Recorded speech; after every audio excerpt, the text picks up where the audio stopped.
Muy, muy bien, muchas gracias. En primer lugar, muchas gracias por aceptarnos el estar aquí con todos ustedes. Como pueden ver, soy un extraño, ¿vale? Soy Juan Carlos Trujillo, el director del Grupo de Investigación Lucentia, que nos dedicamos a la analítica de datos aplicando técnicas de Big Data e inteligencia artificial.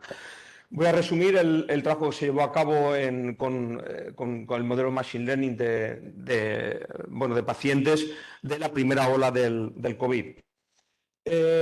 Lo que voy a resumir es un análisis que hicimos desde el punto de vista computacional, es decir, los modelos presentados de inteligencia artificial para predecir el riesgo de muerte y de pacientes críticos desde el punto de vista de los datos.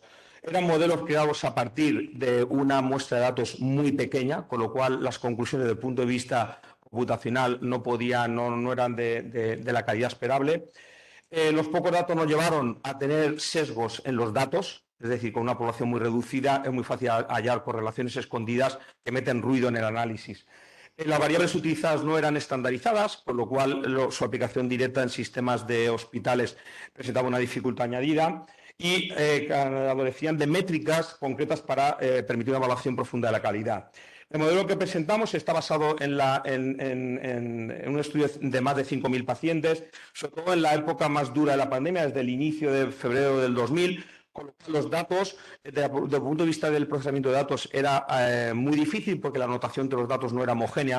A la hora de diseñar un modelo que automáticamente clasifique es muy difícil.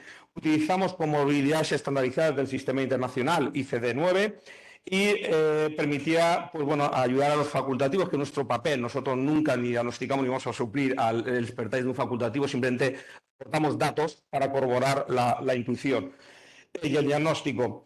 Incluimos un estudio exhaustivo de las fases del virus.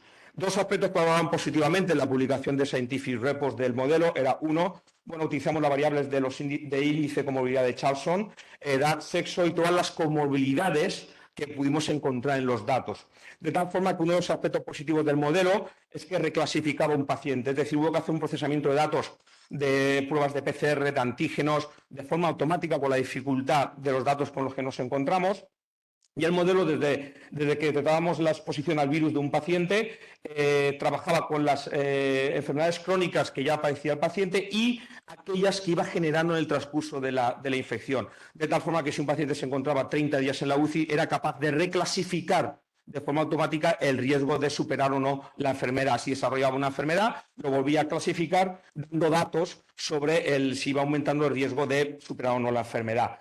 Lo que mostramos aquí es que el modelo es bastante robusto de todo lo que nos hemos encontrado en el estado del arte, con una precisión de más del 84% y una sensibilidad de más del 83%. Ello que indica en el eje X de la parte inferior de la matriz de confusión, de los pacientes críticos reales, clasificaba como ciertamente críticos a 25 y no críticos a 5, por eso la sensibilidad del 83,33.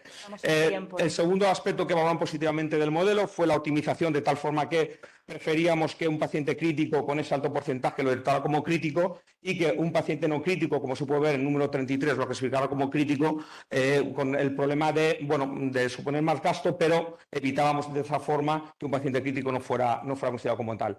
Estas son las comorbilidades que fueron encontradas.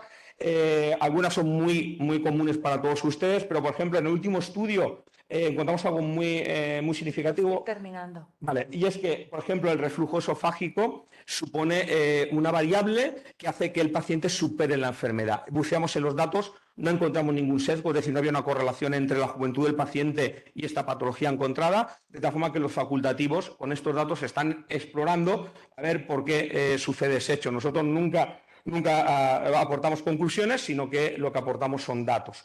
Bueno, y una de las conclusiones es lo que han visto, que es uno de los modelos que más datos hemos utilizado por nuestra capacidad de procesar datos que no son y averiguar sesgos en los datos. Y como comentaba la doctora en la sesión anterior, es decir, nosotros aplicamos técnica de inteligencia artificial y una de las razones por las cuales agradezco el estar aquí es porque también estamos trabajando con otros facultativos aplicando estas técnicas y pues que suponen abrir muchas posibilidades de colaboración con todos ustedes. Muchas gracias.